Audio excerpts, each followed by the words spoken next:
This is Gibbs speaking and welcome to my YouTube channel. So in this video ay isa na namang tutorial ang ating gagawin. Ito ay ang 7 ways kung paano gagawin ang G chord sa ating gitara. Pero bago sa lahat, kung bago ka pa lang dito sa channel ko, please don't forget to subscribe and huwag kalimutang kalimbangin ang notification bell para updated kayo kung may bago akong uploads. Okay guys, bago sa lahat, bago pa natin umpisahan ang ating tutorial, make it sure na ang ating guitar is on tune. Okay na ang pag-tuning sa ating guitar at saka i-relax muna natin ang ating mga kamay, lalo na pag lagi galing tayo sa ibang mga gawain diyan, relax muna natin ating mga kamay para mas maganda 'yon, mas maganda ang pagtugtog natin sa ating gitara. So, sa ating paggawa ng ating G chords, mag-umpisa tayo sa pinakasimple. As in, kahit pikitan mo pa lang yan, kahit magpikit ka pa ng mata mo, alam mo na G chords yan. So, first, number 1, no? Dito tayo ngayon sa pinakasimple, yun ay ang ginawa ko nung ako ay maliit pa, na hindi ko pa maabot yung sa daliri ko yung ibang mga frets. So, yun ang tinuro sa akin ng aking kapatid. So, dito, gamitin natin ang ating thumb at saka ang ating third finger. Dito tayo sa 3rd fret. So, 1, 2, 3. So, dito ang ating thumb. At ito dito sa first string ang ating 3rd finger. Yan. G na po yan, guys. It's chord, G chord. Simple lang, di ba? Okay, so next. Dito tayo sa 2nd fret. No? Ang ating first finger, ilalagay natin dito sa 5th string, 2nd fret. And then, ang ating middle finger, dito sa 6th string, 3rd fret. At ang ating 3rd finger, dito sa 3rd fret, 1st string. Yun. Yun po guys. Yun ang G. Diba? Diba? Ano lang, madali lang, no? Easy lang. That's number 2. And number 3 way is that the same pa rin yung ating first and second finger, the same placement siya. First finger in the 5th string, 2nd fret. Ang ating middle finger in the 6th string, 3rd fret. Ang ating 3rd finger dito sa 2nd string, 3rd fret. At ang ating 4th or ating pinky dito sa 1st string, 3rd fret. Yan. Yan, letter G. Ano po yan? G chords po yan. Diba? G chord. Diba pareho lang ang tunog niya, guys? Yan. Okay, next. Next way, another way is that dito tayo sa 3rd fret. Lagay natin tong ating pointer. First finger dito, iipit natin. Tapos itong ating middle finger, ilalagay natin sa 3rd string, 4th fret. And then ang ating ring finger dito sa 5th string, 5th fret. And then ang ating pinky dito sa 4th string, 5th fret. G din yan, guys. G. Okay? So, ayun. Di ba pareho ang boses niya dito, guys? Di ba yung natin pangalawang G? Pareho lang siya. G pa rin yan. Pagpunta ka dito, G pa rin yan. Then dito, G pa rin yan. Okay. So, 1,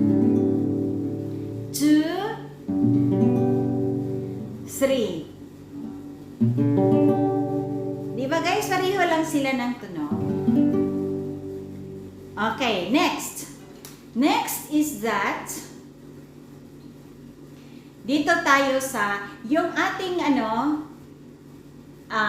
first finger, dito tayo sa 3rd fret, i-touch ang 2nd at saka 1st string. Yan. And then, ang ating middle finger in the 3rd string, 4th fret. And then, ang ating ring finger will be in the 4th string, 5th fret. Yan. G pa rin yan. Di ba? Di ba ang cute? Di ba pareha ang boses niya? Diyan, oh. Di ba pareha ang boses niya dyan? Tapos pareho din ang tunog dyan. Oh, di ba? Yan ay ang ating pang-5. Okay guys, ang ating next way kung paano gagawin natin ang G chord, dito tayo sa 9th fret. 1, 2, 3, 4, 5, 6, 7, 8, 9. So dito tayo sa 9th fret. Lagay natin tong ating first finger dito sa 4th string. Dito sa 4th string. And then, ang middle finger natin in the 5th string, 10th fret. And ang ating ring finger, ilagay natin sa 1st string in the 10th fret. So, ganun. Ganyan po, guys. Medyo may mataas na tono, no? Medyo. Oh, ganyan. Yan po. J din po yan. And our last way of doing G chords is in the 10th fret. 1, 2, 3, 4, 5, 6, 7, 8, 9, 10. Dito sa 10th fret, iipit natin ang ating first finger, ipitin natin ang 5 string. So, tong 5th, 4th, 3rd, 2nd, and 1st fret, string. Ipitin natin.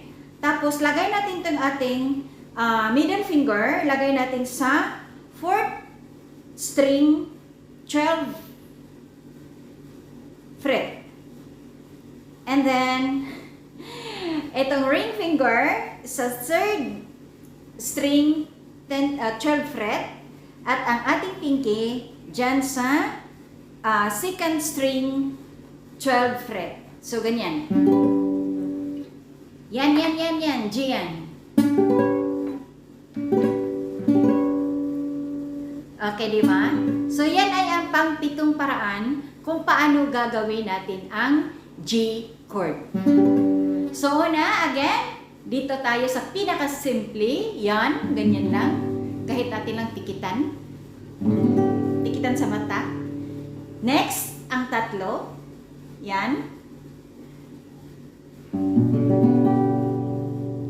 Next, ang 4. Di ba? Ang saya-saya. Next, ito. J. Ito, paborito ko ito ng G, guys. Paborito ko ito ng G. And then, next is this one. Okay. So, next is in the 9th fret. 1, 2, 3, 4, 5, 6, 7, 8, 9. So, maganda talaga, guys, kung yung yung guitar mo nyo may marker. Kasi hindi ka na magbilang, lalo na pareho sa atin na mga beginner pa tayo. So, ganyan. And then, and the last, ito. G. Okay. Yan ang 7 ways on how to do the G chord. Okay, guys. Bakit nga ba importante na malaman natin kung yung mga variation of G chords, need natin nga malaman yon. Dahil mas madalis advantage yun sa atin kung magtugtog tayo ng gitara. Kung mamaster nyo na kung alin doon ang next na chord or sundan na chord, mas mabuti. For example guys, dito kayo sa ito ay A chord. Pero ang sunod na itugtog na chord sa kanta is G. So, di ba mas madali pag iganyan? Or galing ka sa G, papunta ka sa E. Di ba mas madali lang? Di ba mas madali lang? And then ito pa, yung isang G na ganyan, advantage siya kung papunta ka sa F.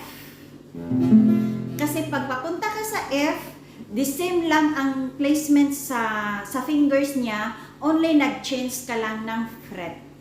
Diba? This is F and this is G. Diba? Pareho siya ang placement sa daliri niya. Ganun-ganun na lang niyo. Diba? Sa fret na lang kayo mag-change. O, G. So, may kanta na galing ka sa G, papunta ka sa F. Or F, papunta sa G. Okay, so mas madali siya. Another one, katong dito, yung dito, or dito pa pala, may nakalimutan pa pala ako. Di ba dito? G, tapos baka naman yung next na chord is B minor. So pag papunta ka sa B minor, magba-down ka na lang ng isang step down. The same ang split placement sa iyong mga daliri at yun ay ang B minor. Di ba? Or galing ka sa B minor, papunta ka sa G. Or galing ka sa G, papunta ka sa B minor. O, di ba? Or galing ka sa G, papunta ka sa F minor. O, di ba? Pareho lang ang placement sa daliri niya, only nag-change ka lang ng fret.